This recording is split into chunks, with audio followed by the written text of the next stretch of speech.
Hey everybody, Bobby stopped dancing. Sorry. So we just finished Batman and Robin. Obviously the worst of them all. We counted through it, 68 puns. There are 68 puns in this movie, and the majority of them are absolutely painful. There's a one or two that are were legitimately funny.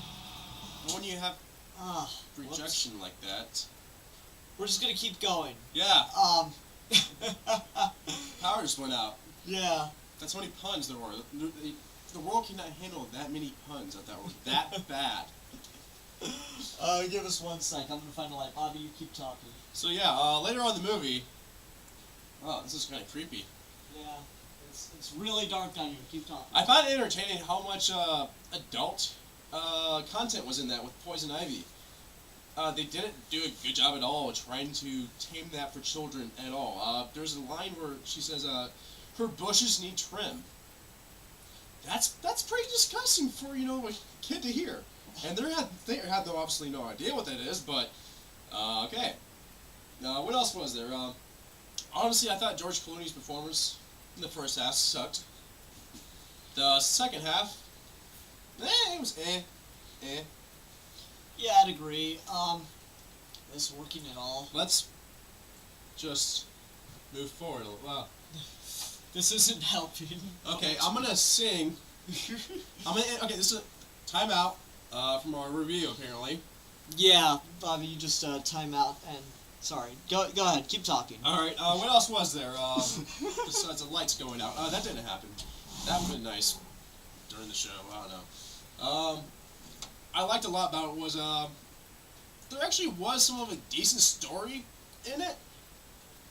With the whole Alfred being sick, I thought that was pretty interesting. Just it was cluttered with bullshit. The entire movie was, so it got overlooked so easily.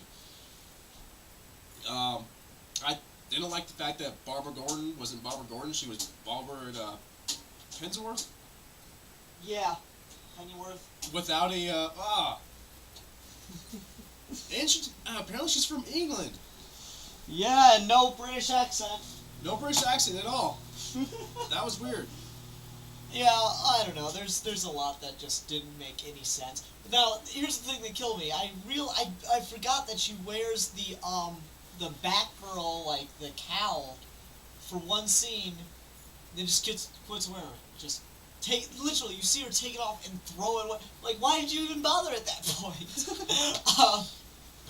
Like, that's not going to make the fans happier. I'm sorry. It was just, there were a lot of stuff that just obviously is dumb. And a million people made a million bad videos about this. So let's try and talk about the stuff that actually did work. Okay. I liked some of the shots. There was some really cool stuff. Arnold Schwarzenegger can act. He just doesn't do a very good vocal performance. That's why Terminator and Predator are some of his best movies, because he doesn't spend the majority of them talking. And apparently we're just going to do this review without any lights on. Sorry. That's just happening now. Anyway, it works because Batman. Right? Well, no, Batman and Robin was so damn cheesy and bright and full of color that we needed to just have an overload of darkness. This is a metaphor for what Batman Begins did to that, did for this movie. Yeah, we're just gonna pick up the camera and walk upstairs. Yeah. Keep talking now. So anyway, I don't know. There's the Freeze. Arnold's acting as Freeze when he's doing some of the just purely what's the word I want? The purely physical scenes, like when he's trying to escape from Arkham for the very first time, really do work for me. Because it's just, there's so much desperation and just fear on his face that it actually looks pretty good. I don't know, there's a lot that I do like about I like Uma Thurman the first time you see her as Poison Ivy. Oh, definitely agree. I wish there'd been more of that. Mm-hmm. I agree with you 100% right there. Alright. Okay, come. Okay. Ha! You're too tall. No, I like things about what goes on in this movie. There's some good ideas here. A lot of the scenes with Alfred and Bruce when Alfred's sick are really good. The Mhm. scenes where they talk about death and not being able to control death are fantastic. Great lines too. Yeah, just like some of the dialogue is really, really strong, and it works really well, and it's really a shame. And you get the impression that a lot of the script was cut and didn't really get delivered, or didn't it got watered down with all the stupid crap to make it more accessible or more kid friendly. Yeah. And the thing is, Batman Forever kind of works because at least with Riddler, it still felt very much like Adam West, but an updated version with with a little bit more of a serious tone to it in some ways. This is just so dumb for the majority of it, and that's a problem. It's just it's Adam West but without the heart and soul. It's way too commercialized. Yeah, it's 68 puns and only like 5 of them are clever. Yeah.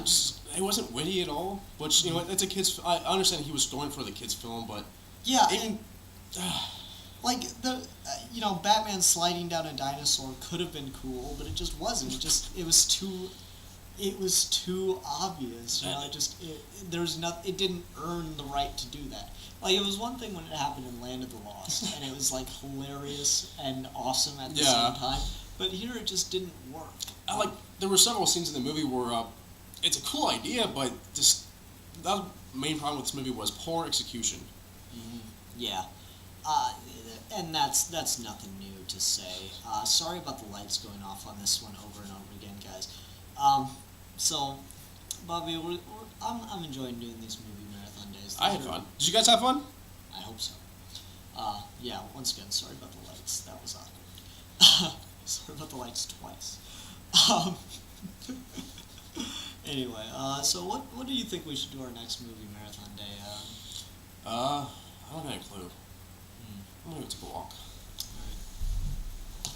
I don't know, guys. Got any comments, suggestions, stuff like that? Because I don't know. I just really can't think of anything. Me either.